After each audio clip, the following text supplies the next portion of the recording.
छत्तीसगढ़ के अंबिकापुर में स्थित अंबिकापुर का मुकुट कहा जाने वाला महामाया पहाड़ को लेकर अब राजनीति गर्मा चुकी है, क्योंकि वहां पर प्रशासनिक कार्रवाई की जा रही है। जो अतिक्रमण हुआ है उसे हटाने की कवायद तेज हो चुकी है और वहां पर 40 मकान तोड़े गए हैं। प्रशासनिक कार्रवाई की गई है और बड़े दल बल के साथ में वन विभाग के 500 जवान तैनात थे। इस बीच में आपको बता दें, ये पूरा का पूरा पहाड़ अंबिकापुर से लगा हुआ है और इसे मुकुट कहा जाता है। अंबिकापुर का सरगुजा का मुकुट कहा जाता है। अगर इसके ऐतिहासिक पृष्ठभूमि पर अगर नजर डालें तो मान्यता है, जो इंटरनेट पर मिली जानकारी के मुताबिक, यहाँ पर महामाया जो कि बिलासपुर के रतनपुर में है और यहाँ पर महामाया जिसके नाम पर ये पहाड़ का नाम पड़ा है, इसे भी महामाया कहा जाता है और अंबिका देवी के नाम से भी इनको जाना जाता है। कहा यह जाता है कि यहाँ पर माता महामाया का धड़ का हिस्सा था और रतनपुर, बिलासपुर के रतनपुर में महामाया का सिर भाग था। यानी कि ये दोनों ही एसोसिएट हैं एक दूसरे से। रतनपुर का महामाया मंदिर और अंबिकापुर का महामाया पहाड़, दोनों का संबंध एक दूसरे से काफ़ी ऐतिहासिक रहा है। इसके पौराणिक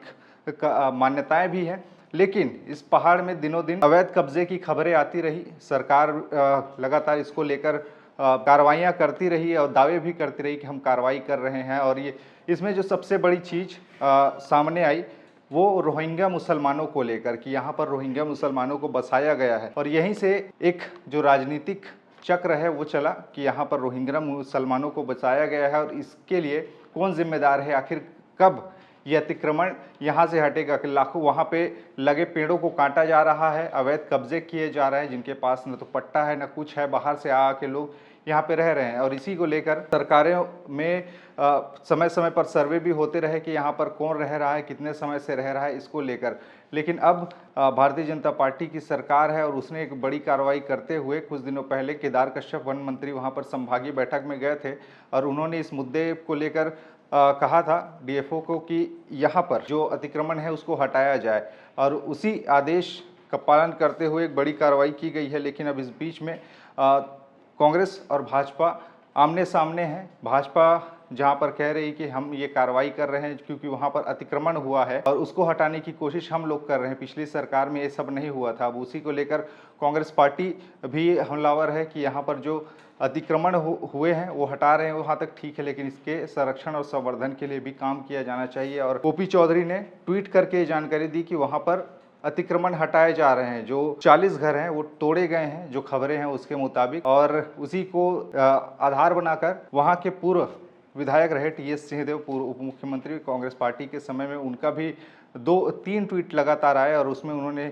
इसको लेकर अपनी व्यथा स्पष्ट की है। आपको बताता हूँ टीएस सिंहदेव ने क्या कहा। सबसे पहले जो ट्वीट ओपी चौधरी का आया है, वित्त मंत्री ओपी चौधरी का, वो सुन लीजिए। वो कहते हैं कि अंबिकापुर के महामाया पहाड़ में चला बुलडोजर, हमारे छत्तीसगढ़ के माथे अर्थात सरगुजा संभाग के मुख्यालय अंबिकापुर के महामाया पहाड़ के सीने में बेखौफ अतिक्रमण होता रहा। महामाया पहाड़ सिसकता रहा। दुर्भाग्य की सब कुछ बदस्तूर जारी रहा है। कल सुबह महामाया पहाड़ की इस सिसकती आवाज को सुनकर प्रशासन ने बुलडोजर चलाया। वहां लोग बांग्ला भाषा बोल रहे थे। क्या भूपेश बघेल जी जवाब देंगे अपने 5 वर्षों की कार्यस्थानी पर? प्रश्न लगाया है और जवाब देने में अपने संतुष्टिकरण की गंदी राजनीति पर जवाब देंगे महामाया पहाड़ की सिसकती आवाज के सामने अपने बहरेपन पर। तो ये उन्होंने ओपी चौधरी ने कहा और इसी के जवाब में टीएस सिंहदेव ने भी एक के बाद एक 3 ट्वीट किए हैं और वो ट्वीट में बता रहे हैं। और कुछ चीज़ें जो स्पष्ट होनी चाहिए वो ये कि यहाँ पर जो चिन्हांकित किए,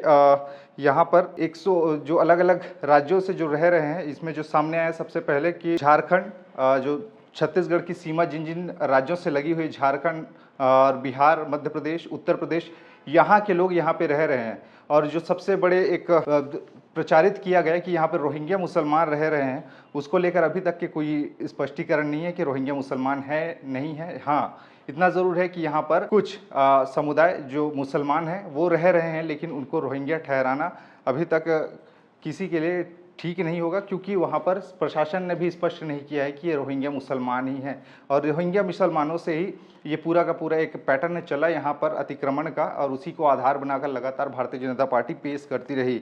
ओपी चौधरी के बयान के बाद में टीएस सिंहदेव का भी पलटवार आया है और टीएस सिंहदेव ने लगातार दे दनादन उन्होंने भी ट्वीट किया है, 3 ट्वीट किए हैं। और उस लिखते हैं एक्स पर टीएस सिंहदेव, बीती रविवार प्रशासन ने अचानक मां महामाया पहाड़ पर अतिक्रमण हटाने का फैसला किया और बुलडोजर की कई कार्रवाई की गई, जिसमें कई घर तोड़े गए हैं। न्यायालय इस पर रोक के लिए मौखिक ऑर्डर आने तक कई लोग बेघर हो चुके थे। यानी कि जब तोड़े गए उस समय न्यायालय को पता चला कि यहाँ पर कई सारे घर तोड़े जा रहे हैं, उसे त्वरित सुनवाई की गई और उसको रोका गया। तब तक काफ़ी देर हो चुकी थी, 40 घर तोड़े जा चुके थे। उसके बाद में टीएस सिंहदेव आगे जो वीडियो ओपी चौधरी ने ट्वीट किया उसी को रीट्वीट करते हुए उन्होंने अपने सोशल मीडिया प्लेटफॉर्म पर एक लंबा चौड़ा अपना कथन लिखा है।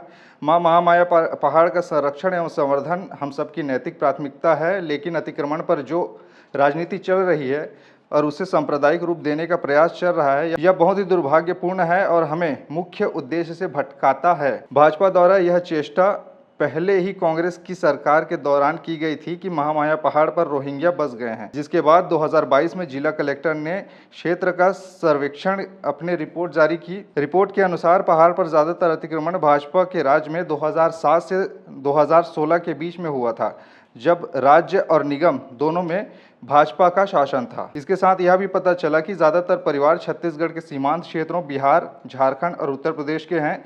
इसमें 160 छत्तीसगढ़ से, 40 झारखंड से, 25 बिहार से और शेष मध्य प्रदेश, उत्तर प्रदेश व अन्य राज्यों से थे। इसमें रोहिंग्या लोगों की कोई जानकारी नहीं थी। मां महामाया पहाड़ और वन क्षेत्र अंबिकापुर के फेफड़े हैं। इसका संरक्षण सबकी सामूहिक जिम्मेदारी है। वन और रेवेन्यू क्षेत्र का सीमांकन किया जाए, वन क्षेत्र में निवास अतिक्रमण हटाया जाए, जो रेवेन्यू अतिक्रमण है उनका पुनर्वास किया जाए और न्यायपूर्ण एवं मानवीय तरीके से कार्रवाई की जाए। पर्यावरण सुरक्षा हमारा कर्तव्य है, मगर उतना ही बड़ा कर्तव्य मानव जीवन, सम्मान और मानवता की रक्षा है, यानी मानवता की रक्षा है। ऐसे करके ये ट्वीट उप मुख्यमंत्री रहे पूर्व उप मुख्यमंत्री टीएस सिंहदेव ने कहा। यानी कि इसमें अब पार्टियों के बीच में चल रहा है कि आपके समय में ये हुआ, आपके समय में ये हुआ, इस ढंग की स्थिति है। और कुल मिलाकर जो पर्यावरण का संरक्षण किया जाना चाहिए उसको लेकर बातें आ रही हैं। और महामाया पहाड़ अपने सौंदर्य के लिए जाना जाता है और वहाँ पर ऐतिहासिक जो पृष्ठभूमि है काफ़ी ज़्यादा गौरवशाली रहा है, और ऐसे में उसके संरक्षण और संवर्धन के लिए अब क्या आगे की कार्रवाई की जाएगी ये देखने वाली बात होगी। चूँकि यहाँ पर अतिक्रमण को लेकर लगातार बातें होती रही, अब उस पर कार्रवाई भी हुई है, कोर्ट के आदेश आया, रुका ज़रूर है, लेकिन अब आगे क्या होगा ये भी बड़ा सवाल है, क्योंकि बहुत से लोग इस पर बेघर हुए हैं, जिनके घर टूटे हैं। खैर, इस पूरे मसले पर आपके विचार क्या हैं? दो पार्टियां हैं, दोनों की अपनी अपनी तर्क हैं और कार्रवाई भी हुई है। नीचे कमेंट में बताइएगा। खबरें और भी जिसके लिए बने रही एटीआई छत्तीसगढ़ के साथ में। नमस्कार।